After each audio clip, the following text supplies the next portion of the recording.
Here's a scene from Singaporean Parliament. It's one of my favorite clips in politics, not just in Singapore, but in the world. Let's watch it together. Please explain, Mr. Manap, what do you mean by religion and politics here? Can you explain? You said religion cannot be kept out of politics. What do you mean exactly? So I say that as a Muslim, Islam is a way of life. It encompasses every aspect of life. That's what I meant, that me as a Muslim, I can't separate the two entities of politics and religion. I hope I make it clear. So every aspect of life would include politics, right?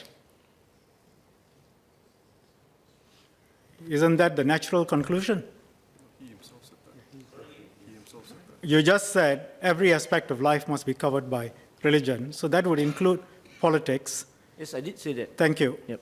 So if a religious leader, a Muslim religious leader, comes out and says Islam covers all aspects of life, and therefore Muslims must vote for Muslims, I suppose that follows, doesn't it, based on your position?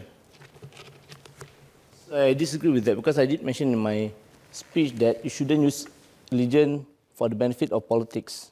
It's clearly stated in my speech. And if someone were to say religion cannot be separated from politics and it covers all aspects of life, and therefore it should impact on policy formulation as well, government's policy formulation, it must follow from what you say that the policies that actually related to religion, right? Like currently what we are discussing about, even the minister had to consult the religious group, right? So there is an element of, especially in these policies, the element of intertwine between politics and religion, which cannot be separated. Mr. Manap, in this clarification and discussion, I don't think we are going anywhere because we are going around in circles. Either your words mean something, A, or B. Do you believe, I ask you for the final time, religion and politics should be kept separate? A simple answer would do. Yes, Mr. Abdul Manap. So when Minister seeks clarification based on my speech, not focusing on one particular issue that is asking right now. So Forget about that particular part. Just asking you, do you believe that religion should be kept separate from politics? Sir, to cut it short, can you please refer to the Hansard, the speech that I've delivered? Thank you. I think I'm asking you, would you be prepared to answer honestly? Do you believe religion should be kept separate from politics? I do not wish to be engaged in such debate, because as I mentioned just now, it's clearly stated in my speech. I believe that your clarification, Minister, is directed to my speech. And I've clearly mentioned in my speech my stand as a Muslim, which I see Islam as a way of life, and it encompasses every aspect of life, including politics. Mr. Manap, I'm entitled to ask you, based on that, a further clarification. Do you believe that religion should be kept separate from politics in Singapore? Minister, I think Mr. Pritam Singh wants to answer something. But perhaps Mr. Manap can be given a final opportunity to answer the question I just asked. Mr. Manap, do you want to? Sir, can the Minister repeat again? Just want to have a clarity.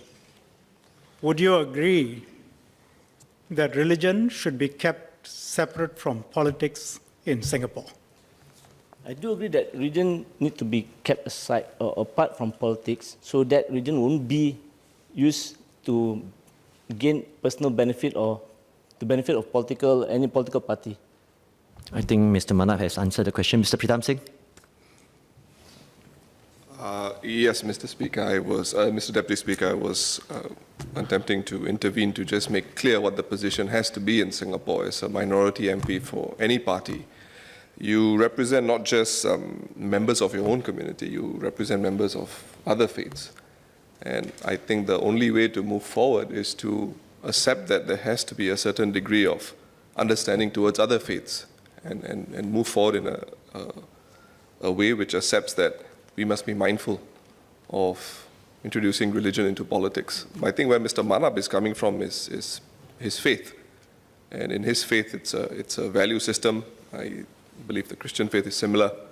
But I think ultimately for a member of parliament of any political party in Singapore, I think it's important that you remember that you have to represent the interests of every community, not just yours.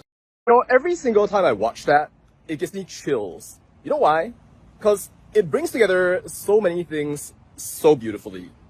You can see here that, of course, Shanmugam is interrogating Faisal Manat, and he's asking him about whether religion should be separated from politics in Singapore. It's not like Manat is answering wrongly, by the way. He cannot answer no without going against his faith. Like, let's be real. Even if I am not Muslim, I can't very well say what Muslims can believe or should believe right there, because that's not really my right. To Muslims, as far as I understand it, for them, religion is an entire belief system that encompasses every single aspect of life. It's something that guides the way that they deal with people, their value system, and the way that they interact with the world. Because it guides how they interact with the world, it is unreasonable to expect that it will not affect the way that they treat, even say, the world of politics. But as an MP or a member of parliament, you have to represent the interests of other communities.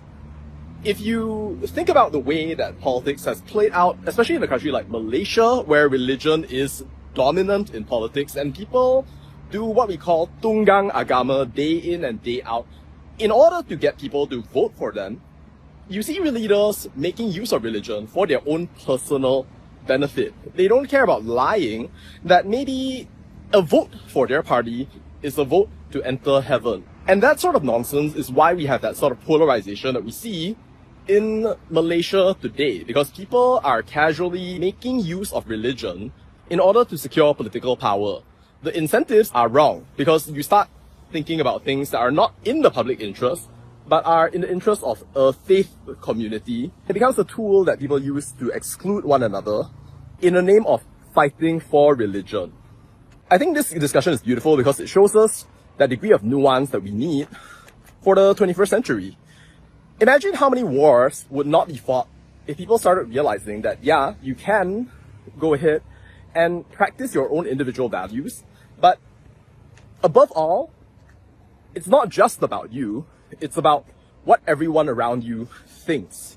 You don't have the right to berdakwah, to manipulate people, and to make use of your beliefs in order to gaslight people, to push down people. Substitute our common world for one where somehow or another your religion is at the top, because that's not how it works.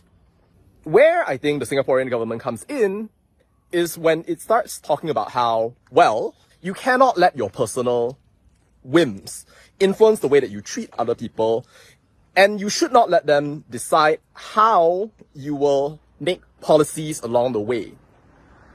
You know, the entire world has a checkered history of people out there, not just from the Muslim world or from the Christian world, but the entire world has a checkered history of people using religion to foster their own personal gains, swaying their adherents as if they're in a church or a temple or mosque, when in reality, it is nothing more than just another political dakwah house drama underneath tent situation where religion should not have a place. It's nice to imagine that you can moralize over people, but if you're living in a place with multiple faiths and religions along the way, then maybe what tolerance really consists of is not asking people to accept what you believe in and only that, but instead to create a space where everyone can be comfortable practicing what it is that they practice and not be forced in any way to choose something else just because the majority wants them to do so.